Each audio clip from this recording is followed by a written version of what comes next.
Hi, and welcome to the Lezlie Show. Woo! We're going to have a lot of fun today. We're going to be talking about truffles. But before we get into that, I want to share you some really good information my mother told me. She told me Toots. Toots is my middle name, in case you guys don't know that. Anyway, she said when your little kids start to grow, make sure you set up bank accounts for them, because these little kids are going to grow up to be big kids, and one day you're going to need that money. And thank you, Ma, because I did need bail money for my youngest son just the other week. So thanks, Ma. I thought I'd share that with you guys.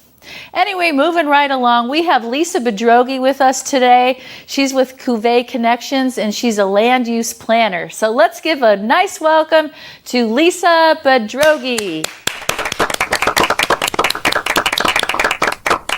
Lisa, welcome to the Lezlie Show. It's so good to have you here today. Well, thank you. It's my pleasure. So we're here to talk about truffles. No, we're not here to talk about chocolate truffles. We're here to talk about a unique type of truffle. So Lisa, tell us about truffles, and where do truffles come from? Well, truffles of the mushroom variety is what we're talking about today. And a lot of people don't really know what mushrooms or truffles are. They're not the chocolate one, as you say, but they are a fungus. And they actually grow underground, whereas mushrooms grow above ground. The fungus that grow the truffles grow on the rootstocks of certain host trees. Oh my goodness. I would imagine that might be a little difficult to grow. You're saying that it grows on trees, or what type of trees does it grow on? Or Well, it's interesting because they grow naturally in other parts of the world. They originated in France and Italy in the Pyrenees regions, and they've been establishing the way to grow them commercially throughout the world, internationally in Spain and Morocco and New Zealand, and they're just starting to make their way to California and the West Coast. But basically, you're correct in that they need a special kind of tree. There are only certain types of host trees that will grow the fungus. And the fungus itself is a weak competitor. So the trick in growing truffles is to establish that fungal growth, tuber melosporum to be exact, which grows the black truffle, on the roots, and outcompete any other fungus that could come in, which is a normal activity in the root system. You've got to look at it as an ecosystem, a microbiology that happens on any trees. The fungus is actually a good thing for the tree because it feeds the tree nutrients, and likewise the tree feeds the fungus nutrients. So it's a symbiotic relationship. okay, well, what type of trees grow the truffles? Well, mostly oak trees. There are some nut trees. Hazelnuts are another variety that will grow grow truffles. But they have to be a certain type of ectomycorrhizal breeding root tree. There are certain trees that, again, will actually retract the kind of fungus that we're trying to grow. And so that's the very tricky part, is to establish that underground system that's conducive for growing truffles versus other types of fungus. Okay, well, I'm imagining there's probably different types of truffles as far as the way they taste. The distinct characteristic of truffles is really, it's very distinctive. In fact, I have a sample for you to try and some cheese. Oh, good. There are different types of truffles, and if you're a very educated truffle connoisseur, you probably can tell the difference. But in terms of having a large variety of different flavors, there's really one distinct characteristic in the aroma and in the flavor that's conducive of a truffle. And how would you describe that? Well, let's go ahead and take a sample. Okay. Now this I have here is a truffle-infused cheese. It's a cheddar cheese. So you do want to try to get out of that the truffle itself within the cheese.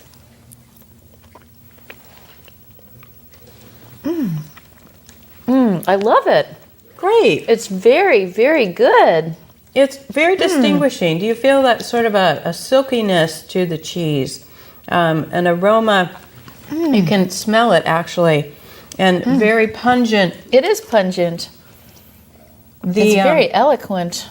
Yeah, it's a kind of food, it ranks right up there with your foie gras, your caviar. It's one of the most expensive foods, actually. It pairs well with all kinds of different dishes, and high-end restaurants and chefs just rave over it. They love to cook with the truffle because it's got that real distinctive character that just threads its way through a meal. Well, I love it. Now, tell me, where can you purchase these type of cheeses, or are there restaurants around here where you can get truffles? Because I know I've been to Europe before, and I know in France, like you said, they do have truffles. But what about California? Do they have places here where you can purchase this? Well, that's a great question, Leslie, and that's what's so exciting about working to establish a California truffle industry. Because right now, truffles come imported through other regions that are growing them, but we don't have a commercial source of truffles that are California grown. And the thing about a truffle is the distinctive characteristics, that aroma and that flavor. A truffle has a very short shelf life. So within a matter of a week to 10 days, you've lost quite a bit of the character of the truffle. So in order to get a fresh truffle, it has to be imported. Oh. Now you can find some fresh truffle on dishes, and this type of truffle we're referring to is a Perigord black truffle, which actually grows in the wintertime. So in order to eat fresh winter truffles, you're talking about a limited season, November through March, as well as it's coming right now from other parts of the world. Okay. So to really get that flavor and that flair and that character, that's why I'm so excited about bringing a California truffle industry forward on the Central Coast. That's awesome. Yeah, thank you. Well, my curiosity is up. Why haven't people already done this? I mean, do you need a particular climate? Is Santa Maria a good climate? I've heard that Paso Robles is a good climate. I don't really know, but why haven't farmers already figured this one out here? That's a great question too, Leslie, and there's a variety of reasons for that. First of all, it originated in France, and the French highly revere the truffle. It's like their number one delicacy. And so, to be honest with you, they haven't been overly extending on the information in terms of how to grow. So they want to keep it their little secret. It has been their secret for some time now. And just as we developed a wine industry that rivaled the French, don't let them hear me say that, but we're now on the cusp of doing the same thing with truffles. And I think that's a big part of why truffles haven't really established themselves here as a specialty crop, is because we've been focused for the last 30 years on really establishing that vineyard industry. Right, right. And so are you saying that you're trying to get the truffles here to the Central Coast? Yes, I'm working to connect farmers with basically trees. I have here a tree that is a oak tree. It's a holly oak, and it's been inoculated with the spores, the tubermellosporum fungus. You can't see because it's in a pot, but actually within the pot, there's a root system that's establishing, again, that fungal activity. And under a microscope, you can detect that micronization is what they call it, that fungus is starting to develop and grow. Ultimately, as it does that, it will develop the fruiting bodies to continue the life cycle of the fungus. Okay. And those fruiting bodies are what turn out to be your truffle. Oh my goodness. Right. So I'm working with farmers in the area between Paso Robles and San Ynez Valley and encouraging them to look at truffles as another viable agricultural crop to grow. So here we have the seedling in the ground. We have laid the irrigation down, which is basically micro irrigation drip tubing. And the concept is to keep the roots moist. What we're doing here is we're really growing roots. We're not growing trees. The tree is the host to the fungus.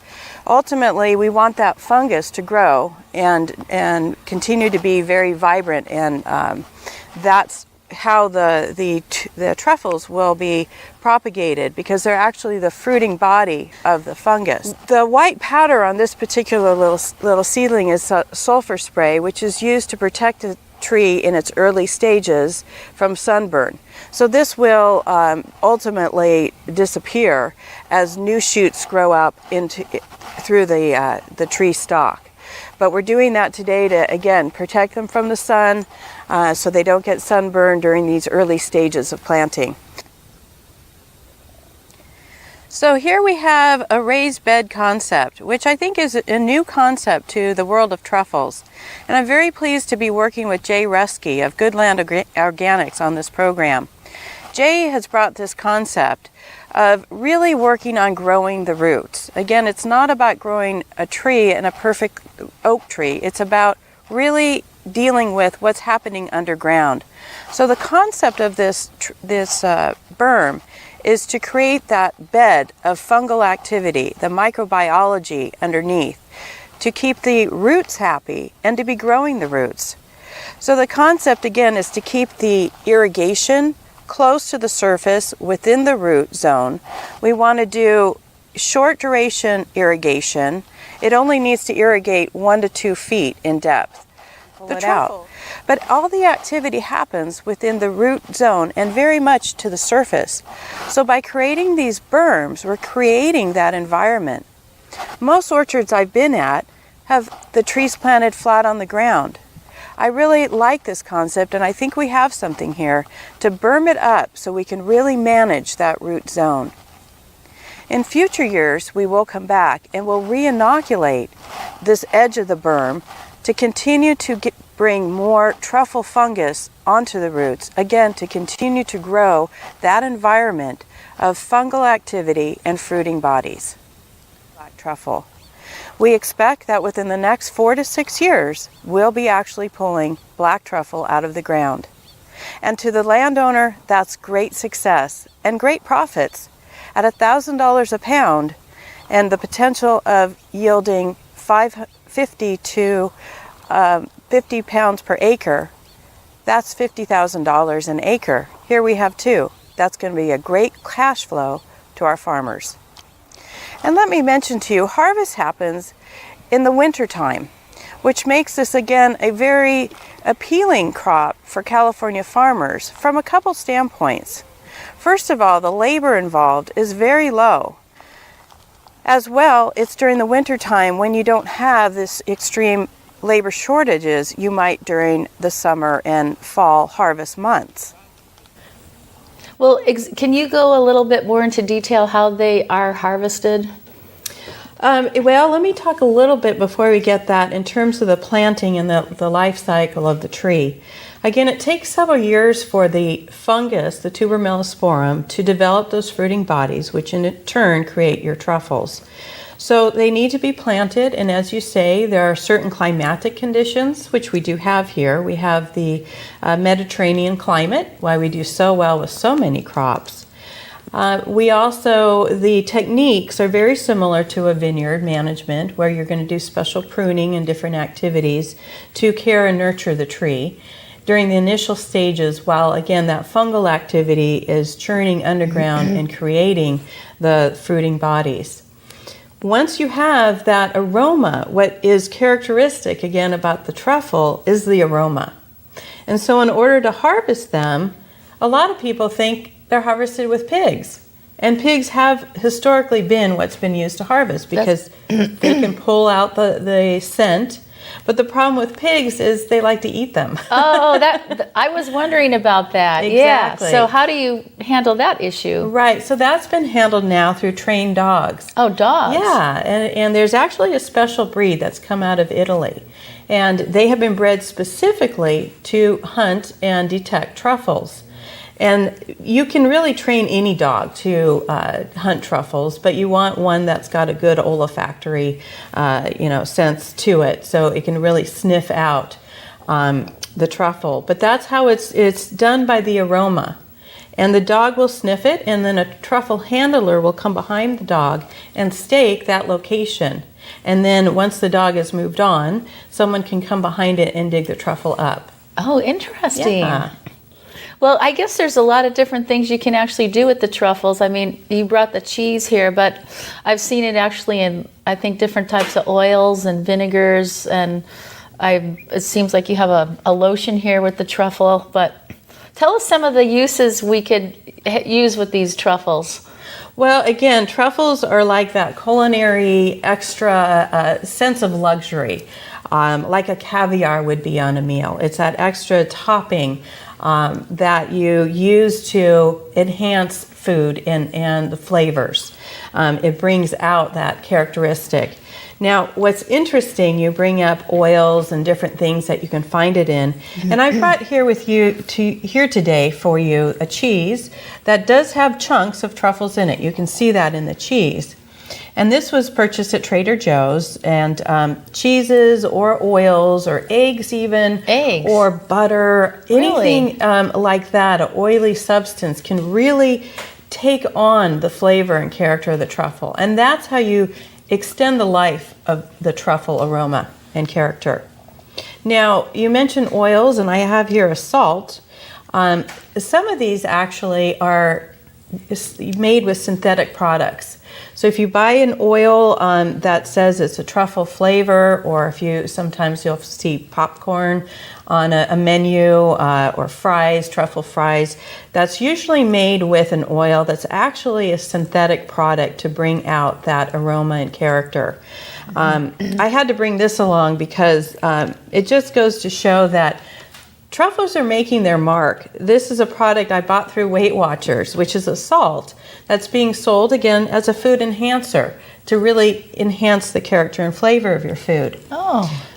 So it's like a salt? That's a truffle salt? Is that? Exactly. Oh. Now, again, it's the truffle you're getting in that is not real truffle. I think I purchased that for maybe $12. If it really had truffle in it, it could be more like $25 or $30. Oh. Because the truffle, and that's what's exciting too, it's a very economically profitable crop to grow. It can yield $1,000 a pound, and you can get 15, 20, 25 pounds per acre, which really makes it an attractive commodity for farmers to get involved in. Oh, my goodness. Wonderful. And now I'm looking here, too. Is this a lotion for your face made out of truffle, or tell us about this? Yeah, this I got a kick out of because I was walking down Solvang with a best friend of mine, and I was handed this packet, which is Truffles infused eye cream. It's the gold product. So again, I wouldn't bet that there's real truffle in this, but it's certainly that sense of you're putting gold and you're putting luxury on your face. I'm sure it has a scent. Would you like to open it and see if we get some truffle aroma? I love the cheese. I'm sure I'd love that too. I haven't opened it myself, and I'm kind of interested. Mmm. This cheese is just to die for.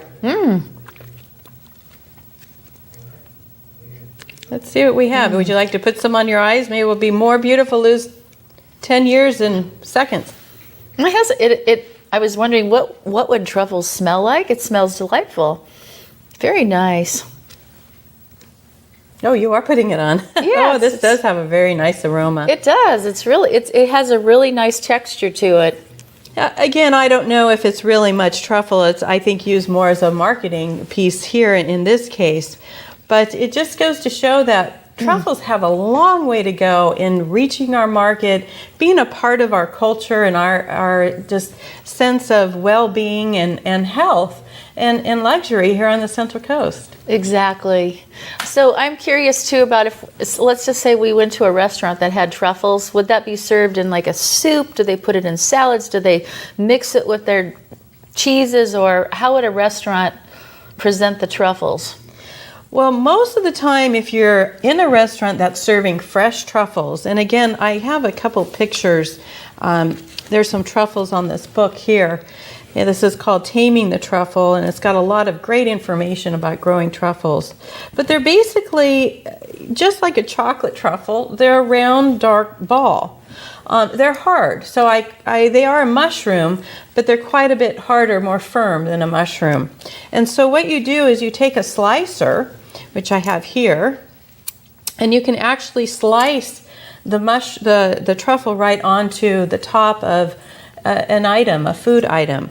I actually went to the Napa Truffle Festival in January, and they have fabulous food, and 5-star Michelin chefs prepared for us, and they would just shave it right over the food, or they chop it in little slivers. I had one dish where they did actually pour a soup over the centerpiece, which was very delightful. There's all kinds of ways, again, to make a meal that would normally be an everyday meal into something just elegant and fabulous. So basically, you can put truffles, it sounds like just about in anything. If you have a steak, you've got soup, you've got salad, whatever, you've got bread, you could just put it on the bread with the butter. Well, or... I'm gonna slow you down there a little bit, Leslie, because it's not quite that simple. First of all, they're a high-end product. So for one of these little round truffles about this big is what we purchased, it was $100. So I'm picturing it the size of a walnut. Yeah, is exactly. that right? Okay. That's a great description. And that was $100. So you don't want to be sprinkling it all over everything. And there are certain foods that it doesn't go well with. Very acidic foods like spaghetti, sauces, or tomatoes. I wouldn't think you'd want to sprinkle your truffles on a salad. I don't think you'd really get much out of it. Okay. It's when you pair it with those butters. Oh, the buttery things. Dollop of truffle butter on top of a steak. Oh, that would be to die for. Butter on bread, like you said, that truffle butter would be fabulous. Oh, truffle butter. Just on pasta, again, with that butter. You really want to enjoy the luxury of that truffle. And so you really want to choose your selection wisely in terms of what you serve it on. And that's why, again, going to a restaurant and seeing it on the menu and letting the chef be the creator of how to use that truffle is very exciting. I did see it in one restaurant, actually, in Los Olivos. I think it was called the Los Olivos Cafe, and they do have a truffle soup there that was, it was really, really amazing. Absolutely. Yes, we are. It's exciting. In Los Alamos, we have some restaurants, and as you say, in San Ynez, and it's out there. You can go and find truffles on the menu. Again, if you want that fresh, actually natural truffle that's been imported, it's going to be during the winter time. Again, in France, and truffle consumption at that level is really focused around the holidays. Okay. And so it's the centerpiece of a holiday meal. It's also very popular during the Valentine's season. Oh. And I had, with my husband, some truffle this last Valentine's at a local restaurant. But something else about truffle that's kind of neat to know is it's actually an aphrodisiac. Oh, so that's why seriously? It goes so well in the Valentine and the season of love. Oh my goodness, I know they say oysters are, so now we could add this to the list. Absolutely. Are they considered nutritional? Are there many, do you know if there's like many vitamins or... I'm thinking because it's grown naturally, there's probably all kinds of vitamins in there. I would imagine so, but I haven't gotten into that realm of the truffle. Again, you want to use the product sparingly because of its expense. So I don't know that you're getting a great nutritional value. Certainly wouldn't be harmful, just like mushrooms are very good for you. Right. It is a mushroom in the mushroom family. But yeah, in terms of, I guess, other aspects of its, the nature of it is it's sustainable in terms of farming. Sustainable, can you explain what you mean by, is that organic or what do you mean by sustainable? Yeah, that's a great question. And it's not purely organic, and there's all kinds of definitions and qualifiers to make a product organic, but it is a sustainable by nature product. And that means that it basically requires low input. It doesn't need pesticides and herbicides because basically it's creating its own microbiology in the root structure. Okay. So it's competing against weeds and different things that could come in and counteract and cause problems and challenges in the field. Actually, one of the indicators that you have good mycorrhization underground is what's called a brulee, another fabulous word, and we think of creme brulees.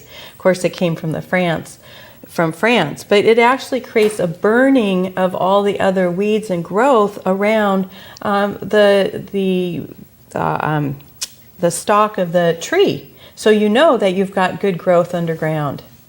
Oh, there's a lot to know about these truffles. And I'm feeling that the farmers here would benefit by growing these truffles. I am knocking on doors and talking with farmers, and I've got a lot of interest. I have had a couple of farmers get involved and plant some trees. I've got about 800 trees that have been planted here on the Central Coast in Santa Maria. Oh, in Santa Maria, that's awesome. And I'm talking about getting a few more thousand in the ground within the next 6 months, probably early spring. We've got about 5,000 trees we're looking to get in the ground that, such as this, that are ready to go and ready to start growing some fungus and truffles here on the Central Coast. There's actually about 22,000 trees on the western coastline between Canada and San Diego at this point. Really? So people are catching on. They are catching on, and it's just a matter of time when we really start seeing more truffles on the menu. That's awesome. Well, as I mentioned earlier, Lisa is a land use manager planner, and if you'd like more information, it's on the screen. If you have any questions, you're interested in growing truffles, whatever, just look on your screen and we have Lisa's information there. So is there anything else you'd like to tell our viewers before we close today? Well, I'm going to tell you one little anecdote about truffles. They characterize the fungus, the tuber mellisporum, and the growth of truffles like a teenage boy. They like to eat a lot and have sex. Oh, is that right? Yeah, so that's, we make the soil. Everything is about growing those roots, growing that system to keep that teenage boy happy. Oh, I'm in. All right, Lisa. Well, it's been a pleasure having you on the show today. And it's been my pleasure, Lezlie. Thank you. So Well, much. good luck with your truffles. Thank you. All right. Okay, bye-bye. Bye-bye. Thank you for watching the Lezlie Show today. I hope you enjoyed it, and go out there and try some truffles. Next week, we're going to have a lot of fun. We are going to be talking about drones. Did you know that the day is coming that a drone may just deliver your mail to your home? Anyway, I hope you watch our show next week, and go out and get some truffles, and don't let anyone ever take your mojo. Woo! Have a wonderful week. Bye now.